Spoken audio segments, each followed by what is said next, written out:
నమస్తే friends, welcome to ఈ తరం హౌస్ వైఫ్. ఈరోజు మన వీడియోలో ఈవినింగ్ స్నాక్ రెసిపీ సింపుల్గా ఒక 10 నిమిషాల్లో ప్రిపేర్ చేసుకునే విధంగా ఎలా చేయాలో ఈ వీడియోలో చూపించబోతున్నాను.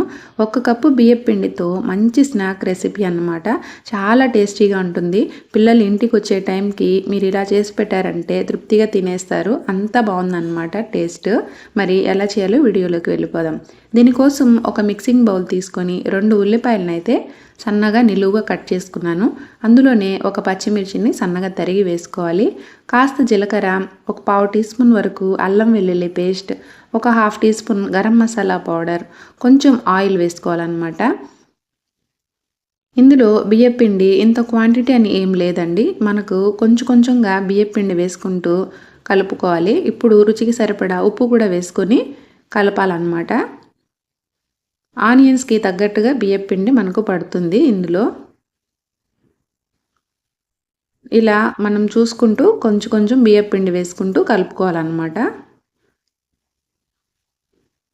ఇందులోనే ఇప్పుడు కొంచెంగా వాటర్ వేసుకుంటూ మనం పకోడీ పిండి చేస్తాం కదా, ఆ విధంగా కలుపుకోవాలి.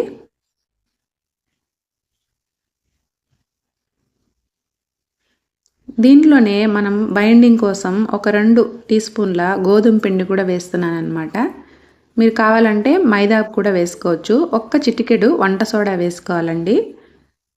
బియ్యం పిండితో చేస్తున్నాం కదా, కొంచెం గట్టిగా రాకుండా ఒక చిటికెడు వంట సోడా వేసుకోండి. ఈ విధంగా కలుపుకోవాలి. చేతికి తేమ చేసుకొని ఆయిల్ స్టవ్ పైన పెట్టుకోవాలి. ఆయిల్ హీట్ అయ్యాక ఇలా చిన్న కట్లెట్స్ లాగా చేసుకోవాలన్నమాట.